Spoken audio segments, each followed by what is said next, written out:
ఓం నమః శివాయ. ఓం నమో నారాయణాయ.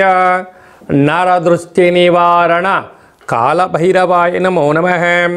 అక్షర తులాభార నవగ్రహ దేవతాభ్యో నమో నమః. హరి ఓం. మా ఛానల్కి స్వాగతం. చూస్తున్న వీక్షకులకు ప్రేక్షకులకు ప్రియ కాళభైరవ భగవద్బంధులకి స్వాగతం పలుకుతూ, సనాతన ధర్మ సంరక్షకులకు జ్యోతిష్య అభిమానులకు అందరికీ కూడా హోళికా పూర్ణిమ శుభాకాంక్షలు, అలాగా కొత్త అమావాస్య ఆశీస్సులు. ఎందుకనగా తెలుగు ఉగాది పండగ రావడానికి పాల్గొన మాసంలో శుద్ధ పూర్ణిమ, బహుళ అమావాస్యను ఇటు కొత్త అమావాస్య, కొత్త పూర్ణిమ అని చెప్పుకుంటూ ఉంటాం. కనుక ఈ రంగుల హోళీ కార్యక్రమంలో పాల్గొందాం. సంపూర్ణమైన సకల దేవతల ఆశీస్సులు పొందుదాం. 1-3-2025 నుండి 31-3-2025 వరకు పుట్టినటువంటి వారందరికీ కూడా ముందస్తుగా జన్మదిన శుభాకాంక్షలు. గతంలో వివాహం చేసుకున్న వారికి వివాహ వార్షికోత్సవ శుభాకాంక్షలు. ద్వాదశ రాశుల్లో గ్రహ గమనాన్ని ఒకసారి వీక్షింపచేద్దాం. వృషభ రాశిలో దేవగురు బృహస్పతి సంచార స్థితి, మిథున రాశిలో కుజ భగవానుడు సంచార స్థితి, కన్యరాశిలో కేతు భగవానుడు సంచార స్థితి, కుంభరాశిలో ఏడాది తర్వాత 30 సంవత్సరముల తర్వాత రవి భగవానుడు శని భగవానుడితో కలిపి సంచారం చేయడం.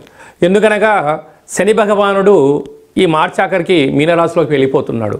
అంటే రవి శనులు మళ్ళీ అక్కడ తిరిగి కలవాలంటే 30 సంవత్సరముల సమయం పడుతుందని చెప్పి కూడా గమనించాలి. మీనరాశిలో బుధుడు, శుక్రుడు, రాహు సంచార స్థితితో ద్వాదశ రాశుల్లో గ్రహ గమనాలు ఈ విధంగా ఉన్నాయి. కుంభరాశి వారికి హోళికా పూర్ణిమ సందర్భంగా ఒకవైపు ఏళ్లనాటి శని మధ్యమ సంచార స్థితి జరుగుతున్న దోషాన్ని ఎలా తొలగించుకోవాలి, ఐశ్వర్యానికి ఎలా స్వాగతం పలకాలో ఈ వీడియోలో సవివరంగా సంపూర్ణంగా తెలుసుకుందాం. కుంభరాశిలో ఏ నక్షత్రాలు వస్తాయనగా ధనిష్ఠా నక్షత్రంలోని 3వ పాదం, 4వ పాదం, శతభిష నక్షత్రంలోని 4 పాదాలు, పూర్వాభాద్ర నక్షత్రంలోని 1, 2, 3 పాదములు కలిపితే కుంభరాశి కూడా జరుగుతుంది. చాలామందికి పుట్టినటువంటి కాల సమయంలో డేటా ఆఫ్ బర్త్లో లేనటువంటి కారణం వలన పేరు యొక్క మొదటి అక్షరాన్ని అనుసరిస్తూ ఆ రాశిని తెలుసుకునే ప్రయత్నం చేద్దాం. గు, గే, గో, సా, సి, సు, సే, సో, ద అక్షరాల వాళ్ళందరూ కూడా కుంభరాశి జాతులే.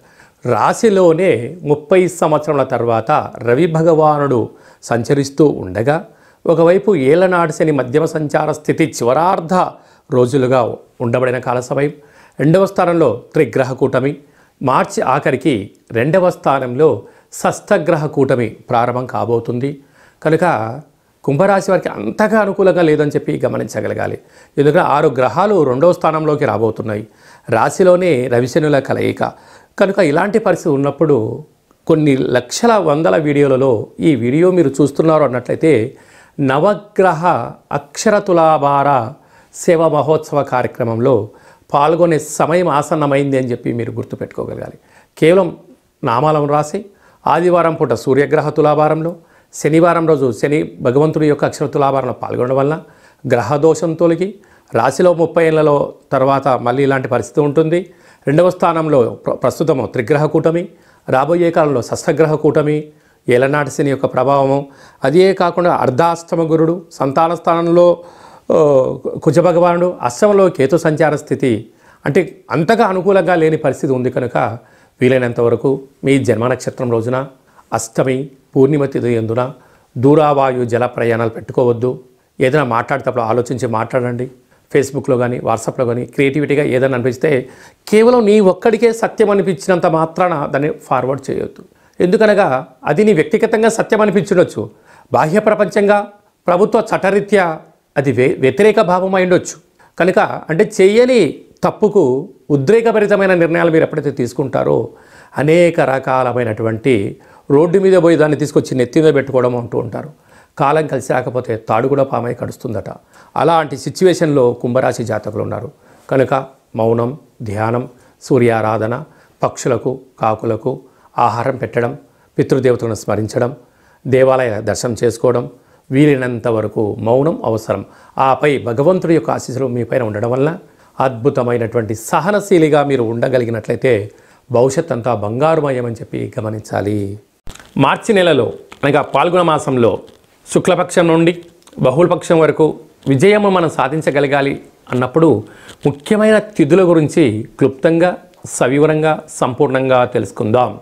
6వ తారీఖున 3వ నెల అక్షయ కాల భైరవాష్టమి, అలాగనే 13వ తారీఖున పాల్గొనమాస శుక్లపక్ష హోళికా దహన హోళికా పూర్ణిమ. కనుక కొత్త పూర్ణిమకు స్వాగతం పలుకుతూ పాత తెలుగు ఉగాది పండుగకు స్వాగతం పలికేటువంటి పాల్గొన పూర్ణిమ తిథి అందున రంగుల హోలీ అని చేస్తూ ఉంటాం మనం. కనుక దయచేసి అందరూ సహజసిద్ధ రంగులతోనే ఆడుకోండి. ఎలాంటి హానికరం లేనటువంటి జీవనాన్ని పొందే మానవ ప్రయత్నం చేయండి. 22వ తారీఖున కాళభైరవ బహుళాష్టమి, అక్షయ కాళభైరవాష్టమి స్వామివారి పూజలో పాల్గొందాం. 29వ తారీఖున తెలుగు ఉగాది చివరి అమావాస్య, పాల్గొన అమావాస్య. అది ఏ కాకుండా షష్టగ్రహ కూటమితో కూడుకున్నటువంటి అమావాస్య.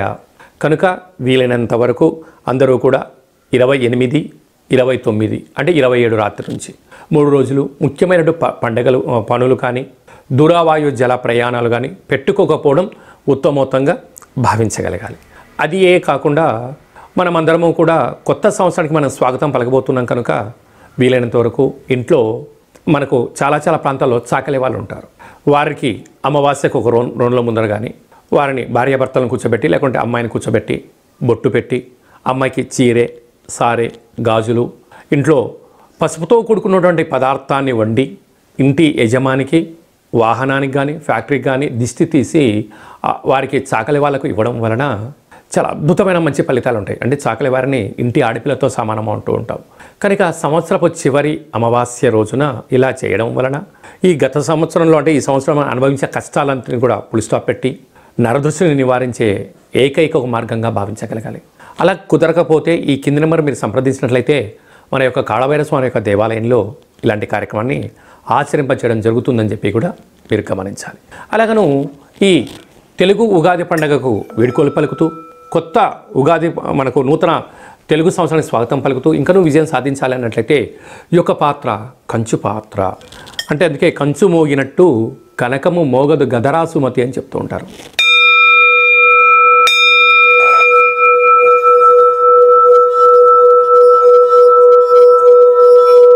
ఇలా ఓంకార శబ్దాన్ని ఇంట్లో ఏర్పాటు చేయడం వలన సకల గ్రహ దోషాలు తొలగి గ్రహయోగం కలిగి మనం ఏదైతే అనుకుంటున్నామో అన్నింటా విజయం సాధించడానికి కాళభైరవ స్వామికి ఆశీస్సులు ఉంటాయని చెప్పి గమనించాలి. మనిషి శరీరంలో మూలాధార, స్వధిష్టాన, మణిపూర్వక, విశుద్ధ, అనాహత, ఆజ్ఞ చక్రాలు వికసించేసి ఈ యొక్క ఆవేశానికి దూరంగా ఉంటూ ఆలోచనకు దగ్గరగా ఉంటూ విజయ పతాకానికి స్వాగతం పలుకుతాడు అని చెప్పి కూడా గమనించాలి. ఈ కాళభైరవ స్వామి అక్షయ పాత్ర, అలాగనే పిరమిడు, డాలరు, కంకణము మీకోసం ప్రత్యేకంగా కాళభైరవ హోమము చేయించి 20 రకాల వస్తువులతో దిష్టి తీయించడం జరుగుతుందని చెప్పి గమనించాలి. కనుక మనం అందరం కూడా కలియుగ కాలంలో ఏదైనా సాధించాలన్నా, శాసనం చేయాలన్నా, సాధించాలన్నా కాళభైరవ స్వామి స్మరణ చాలా అవసరమని చెప్పి గుర్తు పెట్టుకోగలగాలి. అలాగనే మనము ఆదిత్యాయ సోమాయ మంగళాయ బుధాయ చ గురు శుక్ర శనిభ్యచ్చ రాహవే కేతవే నమో నమః అని చెప్పుకుంటూ ఉంటాం మనం. కనుక నవగ్రహ దేవతలే ప్రధానమైనటువంటి మనకు మూలాధారం. ఆదివారం పూట సూర్యుడు, సోమవారం రోజున చంద్రుడు, మంగళవారం రోజున కుజుడు, అలా శనివారం రోజున శని భగవానికి స్మరణ ధ్యానం చేస్తూ ఉంటాం. వారి యొక్క ఆశీస్సు మనం పొందడం కోసం ప్రతిరోజు ఒక 5 నిమిషాలు సూర్య నమస్కారం చేసిన తర్వాత ఆ యొక్క నామాలను ఒక 27 సార్లు రాయడం వలన ఆదివారం సూర్యగ్రహ దోషం ఉండబడిన వారు రాసి మాకు వాట్సాప్ పంపించడం, అంటే ఎవరికైనా రాయాలి అనుకుంటున్న వారందరికీ ఈ యొక్క పత్రాలను తమకి వాట్సాప్ ద్వారా కానీ కొరియర్ ద్వారా అందజేయడం జరుగుతుంది. ఆ నామాలను రాసి తిరిగి మాకు వాట్సాప్లో పంపిస్తే ఆదివారం రోజున రవిగ్రహ అక్షర తులాభార కార్యక్రమాన్ని ఏర్పాటు చేయడం జరిగింది. సోమవారం పూట చంద్రభగవానునికి అక్షర తులాభార కార్యక్రమం చేయడం జరుగుతుంటుంది. అలాగే శనివారం రోజున శని భగవానునికి మనం రాసినటువంటి నామ అక్షరాలతో అక్షర తులాభార మహోత్సవం ఏర్పాటు చేయడం జరిగింది. ఎందుకనగా భక్త ప్రహ్లాదుడు నిత్య దైవనామస్మరణ చేయడం, అలాగే నారద మహాముని, ఋషులు, యోగులు వారందరూ అతీంద్రమైన శక్తులు సంపాదించడానికి దైవనామ స్మరణ ఎంతగానో వారిని కష్టాలను దూరం చేసి ఐశ్వర్యం దగ్గర చేసిందని చెప్పి మనకు ఇతిహాస పురాణాలు కూడా చెప్తున్నాయి. కనుక మనం కూడా అక్షర తులాభారంలో పాల్గొందాం, గ్రహ దోషాలను తొలగించుకుందాం, అనుకున్న విజయాలను, ఆయుష్ను, ఆరోగ్యాన్ని అన్నింటా ప్రసాదించాలని నవగ్రహ దేవతల్ని వేడుకుందాం. కనుక మనమందరము కూడా 7 రోజులు 9 గ్రహాలకు ఆ యొక్క 27 సార్లు అంటే నక్షత్రాలు 27 ఉంటాయి కనుక 27 సార్లు రాద్దాం, తులాభారంలో పాల్గొందాం, భగవంతుల ఆశీస్సులు పొంది అనుకుంటున్న అన్ని విజయాలను సొంతం చేయాలని గ్రహదేవతలను కూడా కోరుకుందాం. అలాగనే మీ వ్యక్తిగత జాతకం తెలుసుకోవాలనుకుంటున్నారా? మీరు పుట్టినటువంటి తేదీ, నెల, సంవత్సరం, సమయం మీరు రాసి పంపిస్తే 100 సంవత్సరాల జాతకాన్ని రాసి పంపించి మీరు పుట్టినప్పుడు గ్రహ గమనాలు ఎలా ఉన్నాయి, రాబోయే కాలంలో ఎలా ఉండబోతున్నాయి అనే సవివరంగా సంపూర్ణంగా తెలియజేయడం జరుగుతుంది.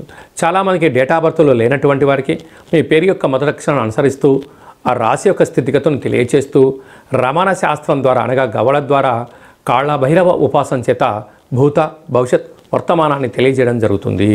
కనుక వ్యక్తిగత జాతకం తెలుసుకుందాం, సంవత్సరానికి వీడియోలు పలుకుదాం, కొత్త సంవత్సరం యొక్క ఆదాయ వేళ ఎలా ఉందో తెలుసుకొని జీవితాన్ని అంధకారంలో లేకుండా వెలుగులో పొంది అద్భుతమైన జీవితానికి స్వాగతం పలికే మానవ ప్రయత్నం చేద్దాము అనేటువంటిది చేసి మనం ముందుకెళ్దాం. కనుక వ్యక్తిగత జాతకం తెలుసుకోవాలనుకుంటున్న వారందరూ కూడా ఈ కింది ఫోన్ నెంబర్ ద్వారా ఆన్లైన్ ద్వారా కానీ ఆఫ్లైన్ ద్వారా కానీ వాట్సాప్ ద్వారా కానీ సంప్రదించి అపాయింట్మెంట్ తీసుకొని సంప్రదించగలరు. అందరికీ శుభం, జయం, లాభం కలను కోరుకుంటూ ఆశీర్వచనం. ఓం శతమానం భవతి శతాయు పురుష సతేంద్రియ ఆయుష్యేవేంద్రియే ప్రతిష్టతి ధనం ధాన్యం బహుపుత్రలాభం శత సంవత్సరం దీర్ఘమాయు సర్వే జనా సుఖినో భవంతు లోకా సమస్తా సుఖినో భవంతు సర్వం కాళభైరవ దేవతార్పణమస్తు. హరి ఓం. ఈ వీడియో మీకు నచ్చినట్టయితే లైక్ చేయండి, షేర్ చేయండి. అందరికన్నా వీడియోలు మీరు ముందుగా చూడాలనుకుంటున్నట్టయితే మా ఛానల్ని సబ్స్క్రైబ్ చేసుకోండి. ఈ భగవద్బంధులకు మీరు ఎవరి క్షేమాన్ని అయితే కోరుకుంటున్నారో, మీ క్షేమాన్ని ఎవరైతే కోరుకుంటున్నారో వారికి ఈ వీడియోను ఫార్వర్డ్ చేసి భగవంతుడి యొక్క ఆశీస్సులు పొందగలరు.